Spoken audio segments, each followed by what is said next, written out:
So we skipping class over by the Audion in the cut. In the cup, but we ain't skipping class. Yeah, we're not skipping class, but we're chilling by the kids who taking a test. Can you talk normal? They're taking an AP test. Actually, they're not, but we're gonna pretend they are. They're actually not taking an AP test, but we're gonna pretend they are because it just works really well. So there's kids Speaking in there. of AP testing. There's kids in there and they're taking AP tests and they're really loud right now, which that is not allowed. No, and the AP test didn't even happen yet. They happen next week. Yeah. Ooh. That's just a whole mess. Oh. It's a mess. You're a mess.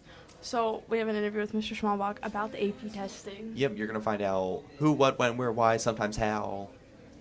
Probably how. Yeah, something like that. And then you're gonna find out a bunch of rules, things you need to know, things you can't do, things you shouldn't do, things that you're highly advised to not do. We on TV. Pretty much. No, you're not.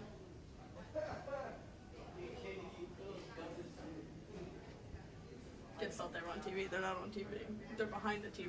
Yeah, they're not even on TV. They think they're cool. Like, is the camera pointing at you? No, it's not. Anyway, why don't we go watch someone who actually was on TV, Mr. Schmalbach? Yeah, he was on TV. He's famous. Schmally is famous. Yeah, so let's go talk to Schmalbach and find out all the information about AP testing that you would want to know. Hi everyone, I'm Ben Detweiler and I'm joined today with Mr. Schmalbach to talk about one of the most important things ever, AP testing. So, when is AP testing taking place? It takes place over the next 2 weeks, starting next Monday, that entire week, and the following week. Okay, and where will it be testing? All the tests are done in the library, and depending on the number of students taking the test, will determine what part of the library it's in. Most of the tests are done in the back area because numbers, if test takers are more than like 5, our largest test has 54 people in it. We need obviously a lot of space because there are rules as to how close people can sit. But for these smaller tests that have like 1, 2, or 3 students, we would use one of the conference rooms that are in the library. That way we can keep the library open, but still have the test going on in a secure environment. Okay, is it mandatory for all AP students to take the test? It is. When students determine that they're going to take an AP course here at Norristown, if you read the program of studies, the program of studies says very clearly that if you take an AP course, you are required to take the test, which to me only makes sense because the point of the course is to prep yourself to take the test to show that you've done work at a college level. If one just wants like the weighted credit but doesn't want to take the test, then you take the honors section instead. Okay, and about how long is the test going to take? Most tests run about 3 hours. There are a few, like psychology, that are only 2 hours. The tests are split into 2 different parts. One is a multiple choice portion, and that's typically, on a 3-hour test, typically that runs about an hour, and then the other 2 hours are for free response essay questions. Okay, and what type of tests are going to be? We offer tests in a whole bunch of different subjects, so we have things like psychology, American government, English literature, English language. We also have some foreign language. We have French, we have Spanish, microeconomics, European history. There's a lot of them. It's a very busy 2 weeks. Okay, and what should students bring to the test? Well, basically themselves, pencils, and pens, and that's pretty much it. You're not, especially the big issue is with cell phones and test security, so no cell phones, nothing that has any material about test information on it can be brought in. They're not allowed to touch any electronic device even during a break. So it's one of those things where they don't want anything that could give a student an unfair advantage or a way that a student could get information about the test out of the room. So pretty much everything is forbidden except for the body and things to write with. Okay. And calculators on appropriate tests. Okay, and what would happen if your cell phone would happen to go off? If they brought the cell phone and they didn't turn it into me before testing starts, which I do just to make sure we don't have an issue. Unfortunately, by the rules of it, I have to immediately remove them from the test, and their test would not be scored.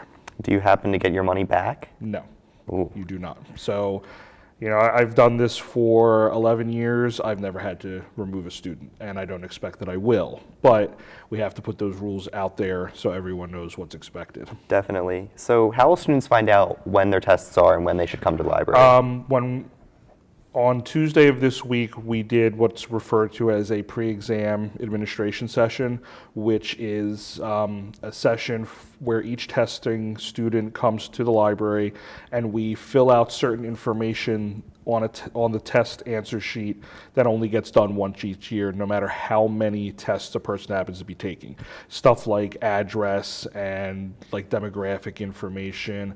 They don't need that 7 times if you're taking 7 tests. So we get all that stuff done ahead of time. At the same time, I provide them with a schedule of all the testing dates. Now, understand that the test dates are set by the College Board, and they are actually usually set a couple years in advance.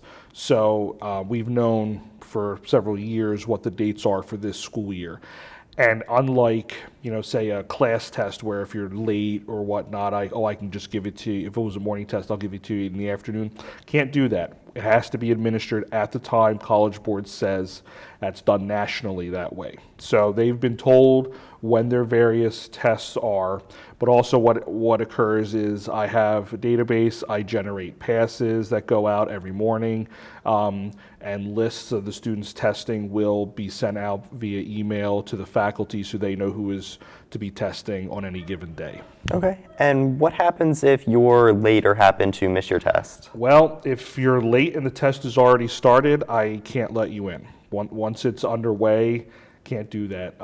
What happens then is, depending on the reason for the absence, there is a 3 makeup days that are the week after exams end, but that requires ordering different testing materials. Like, I can't just use the test you didn't take the first time. They have a whole different version of it because students have already seen that test. They could pass on information to somebody who didn't, so you have to get a whole different set, and it's a big headache. So it's much preferable that people come, and we usually don't have issues with that as well.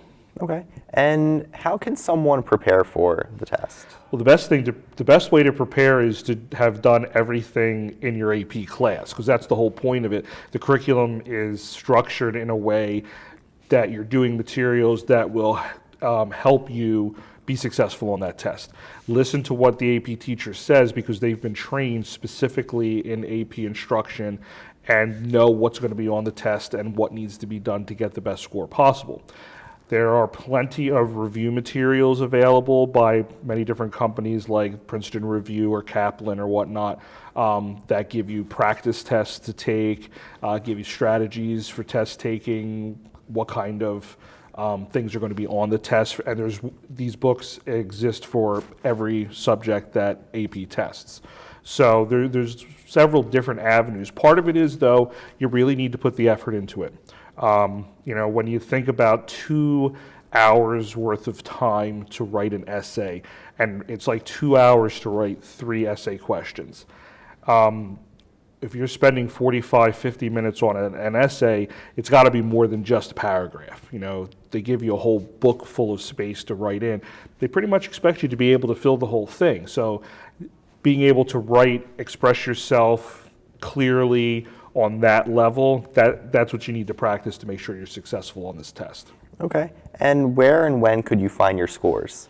Scores are only available online now. We've hit the 21st century. Paper is dead for AP score reporting, so nothing gets mailed home anymore. But the students that are taking the tests have been given instruction on how to access their test scores. The scores don't come out until July, and then they go online to the College Board site. They need to have created their account, and then score reports will be there. Okay. And if anyone else has personal questions, where could they find you? They can always find me in the library, Okay, because that's awesome. where I am, among the books. Awesome. Is there anything else you'd like to add? No, just that we have been trying to grow the AP program here. I've been proctoring tests for 11 years, and when I first started, we might have had 30 or 40 kids total. This year, we have a total of 170 students taking 330 tests. So we're very excited about how many students are stepping up and taking the challenge, not just saying, well, it's my senior year, I don't have to work so hard, but saying, no, you know what, I want to do a couple of these courses and really challenge myself on an academic level. All right, awesome. Well, thanks for being here today. Oh, anytime. I'm Ben Detweiler, and I just talked with Mr. Smallbach about AP testing. Now back to the Eagle's Eye.